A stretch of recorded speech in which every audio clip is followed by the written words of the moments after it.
Alhamdulillah wa salatu wa salamu ala rasulillah wa ala alihi wa sahaba. Nous abordons le cinquième de ces 6 points de la biographie du prophète sallallahu alayhi wa sallam. L'auteur Muhammad ibn Abdel Wahhab, qu'Allah lui soit clément, dit au 5e point: l'histoire de l'Hégire, al-Hijra. Il s'y trouve beaucoup d'éléments instructifs à méditer, méconnus de beaucoup de ceux qui la lisent. Mais dans ce point-ci, nous ne parlerons que d'un seul thème de ce récit. Des compagnons du messager d'Allah, sallallahu alayhi wa sallam, qui ne s'étaient pas exilés avec lui, sans avoir douté de la religion, mais uniquement par amour pour leur patrie, leur argent et leur famille. Lorsque les idolâtres sortirent pour la bataille de Badr, ils les forcèrent à combattre avec eux, et certains d'entre eux se firent tuer par les archers musulmans, sans que ces derniers ne puissent les distinguer.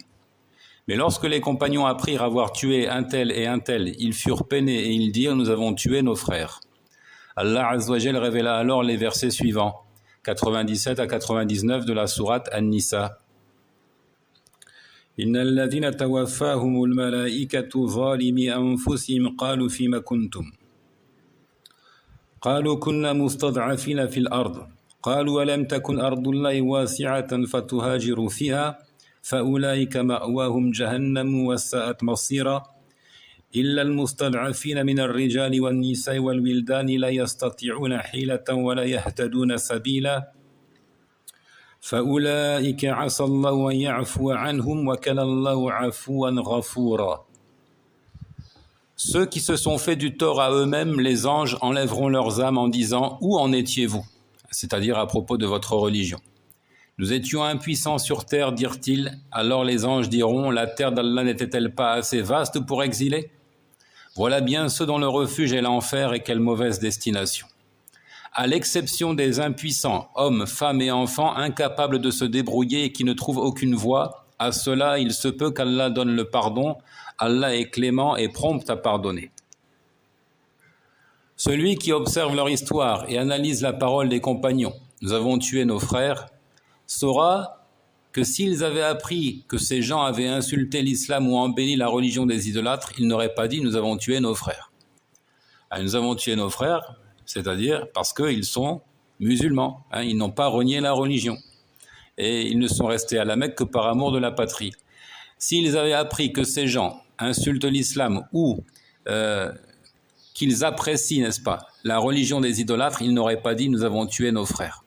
Car Allah leur avait déjà montré avant l'Hégire que cela serait une mécréance après la foi, à travers le verset 106 de la sourate 16. Man kafara billahi min ba'di imanihi illa man ukriha wa qalbuhu mutma'innun bil iman walakin man sharaha bil kufri sadra fa'alayhim ghadabun minallahi wa lahum 'adhabun 'azim. Quiconque a renié Allah après avoir cru, sauf celui qui a été contraint, alors que son cœur demeure plein de la sérénité de la foi. Quiconque mécroit en Allah après avoir eu la foi, à part celui qui y est contraint, alors que son cœur est serein sur la foi. Mais ceux qui ouvrent délibérément leur cœur à la mécréance, ceux-là ont sur eux une colère d'Allah et ils ont un châtiment terrible. Donc clairement, en faisant la mention des 2 versets, le cher Muhammad ibn Abdel Wahhab veut dire: si ces gens qui sont restés à la Mecque avaient insulté l'islam ou fait part de leur appréciation pour la religion des idolâtres, ils seraient apostats, ils ne seraient plus les frères des musulmans. Plus explicite que cela encore, Allah a dit à leur sujet que les anges leur demandaient: où en étiez-vous? Et non pas: est-ce que vous croyiez en la vérité? Ils répondent: nous étions impuissants sur terre. Les anges ne leur ont pas dit: vous mentez. Donc les anges, sous-entendu ici, on comprend à travers l'interrogatoire des anges qu'ils s'adressent à des croyants, non pas à des mécréants. Ils ont dit: où en étiez-vous? Ils n'ont pas dit: est-ce que vous croyiez en la vérité? Parce qu'ils avaient effectivement foi en la vérité. Ils répondent: nous étions impuissants sur terre. Et les anges n'ont pas dit: vous mentez. Comme ils le disent pourtant aux combattants dans la narration qui dit: j'ai combattu dans ton sentier jusqu'à ce que je sois tué. Allah lui répondra: tu mens. Et les anges diront: tu mens, tu as combattu pour qu'on dise que tu es un héros. Ils diront aussi aux savants et à celui qui faisait la charité: tu mens, tu as fait ça pour qu'on dise que tu es savant ou que tu es généreux. Mais ceux-là, c'est-à-dire ceux qui sont restés à la Mecque, les anges ne les ont pas traités de menteurs. Ils leur ont dit, la terre d'Allah n'était-elle pas assez vaste pour exiler?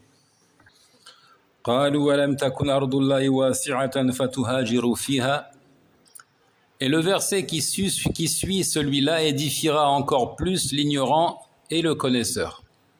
Puisqu'Allah Azza wa Jalla conclut en disant, à l'exception des impuissants hommes, femmes et enfants incapables de se débrouiller, qui ne trouvent aucune voie, à cela il se peut qu'Allah donne le pardon, Allah est clément et prompt à pardonner. Ceci est extrêmement clair, ceux-là sont exclus de la menace. Cette catégorie d'individus, les faibles, sont exclus de la menace. Et il n'y a aucune confusion à ce sujet pour celui qui demande à savoir, contrairement à celui qui n'en veut pas, car Allah a dit d'eux, sourds, muets, aveugles, ils ne reviennent pas. Celui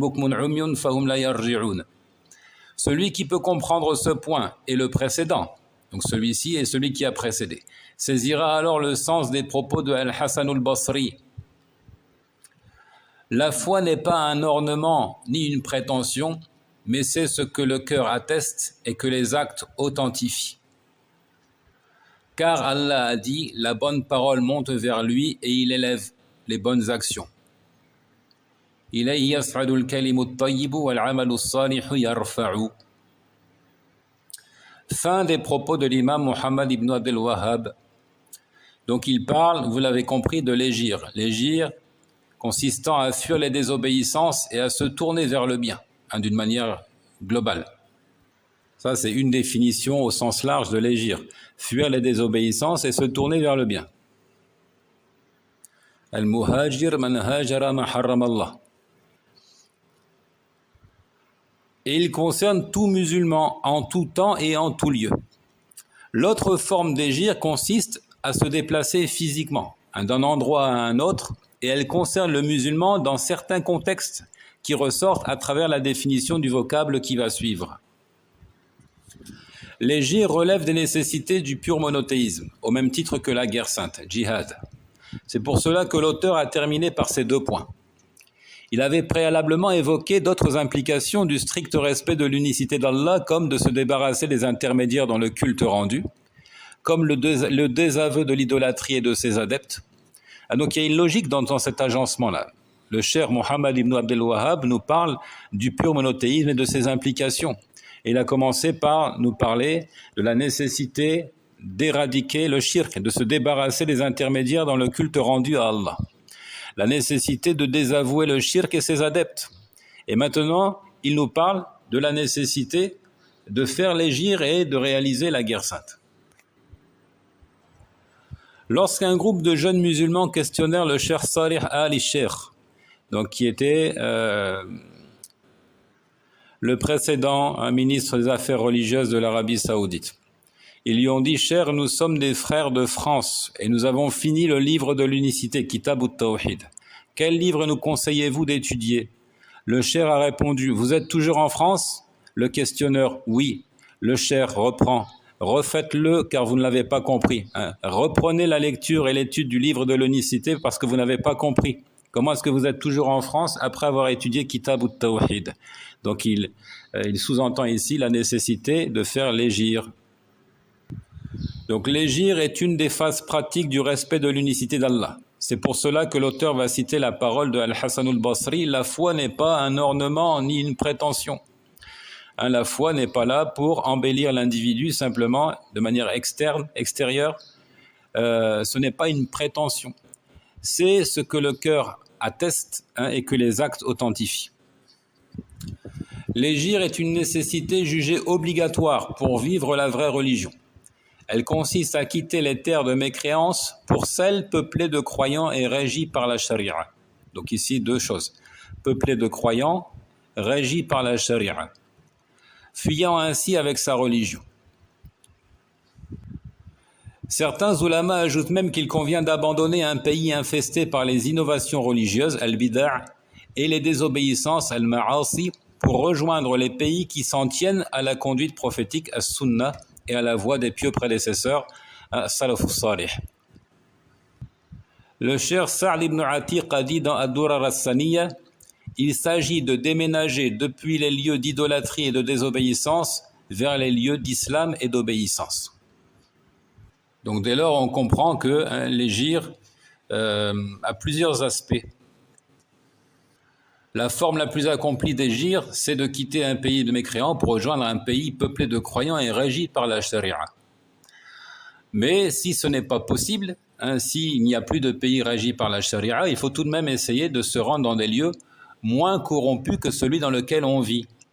C'est pour ça qu'ils ont dit même des lieux où il y a des innovations, il faut essayer de les quitter. Ou bien un lieu où il y a beaucoup de désobéissance et de péché, il faut essayer d'aller vers un lieu plus saint. L'hégire est sœur de la guerre sainte. Elle est souvent une étape préliminaire au djihad car elle permet aux monothéistes maltraités de se regrouper, de s'organiser pour ensuite mener la lutte dans le sentier d'Allah. Il y a donc un lien étroit entre les deux et il ressort clairement du Coran et de l'étude de la biographie du prophète sallallahu alayhi wa sallam ainsi que de certaines narrations prophétiques, un hadith.